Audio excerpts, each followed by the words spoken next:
امیروں کا پاکستان سے کوئی تعلق نہیں، وہ اپنے بچوں کو مسلمان کروانے کے لیے بھی لندن بھیجتے ہیں اور کہتے ہیں یہاں مسلمان ہونے کی سہولت نہیں ہے۔ وقت بڑی ظالم چیز ہے، یہ کلائیوں سے چوڑیاں لے جاتا ہے اور جریاں دے جاتا ہے۔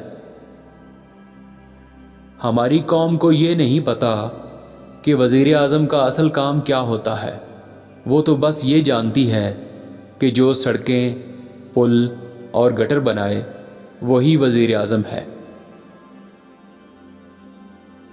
دنیا کے دیگر ممالک میں جھوٹ کو بہت معیوب سمجھا جاتا ہے، مگر وطن عزیز میں اچھا جھوٹ بولنے والے کو وزیر اطلاعات لگایا جاتا ہے۔ جو لوگ ایک دوسرے کی مسجد میں جانا پسند نہیں کرتے وہ جنت میں ایک ساتھ کیسے رہیں گے؟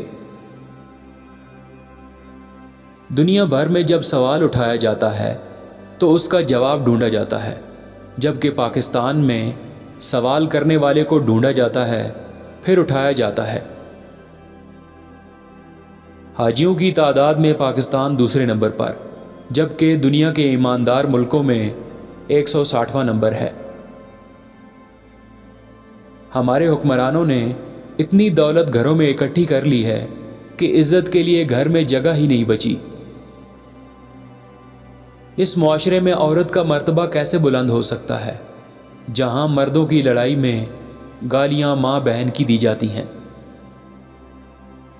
اس ملک میں ہوائیں چلتی ہیں، ان ہواؤں سے بے ایمانی کی بو آتی ہے، مگر ایک جھونکا آتا ہے جو ایمانداری کا لگتا ہے۔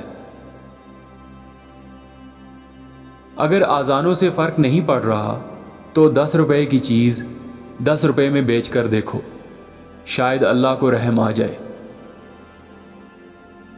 محمد بن قاسم کے بعد سندھ کا سب سے بڑا حصہ ملک ریاض نے فتح کیا ہے۔ آئین فقط آزاد اور خود مختار قوموں کے لیے ہوتے ہیں، غلاموں کے لیے بندوق، فوج اور مذہب ہوتے ہیں۔ ریاست ماں ہوتی ہے لیکن امیر کی سگی اور غریب کی سوتیلی۔ بیوی کو اہلیہ لکھا جاتا ہے لیکن میاں کو کبھی اہل نہیں لکھا جاتا، کیونکہ پورا پاکستان جانتا ہے کہ میاں نااہل ہے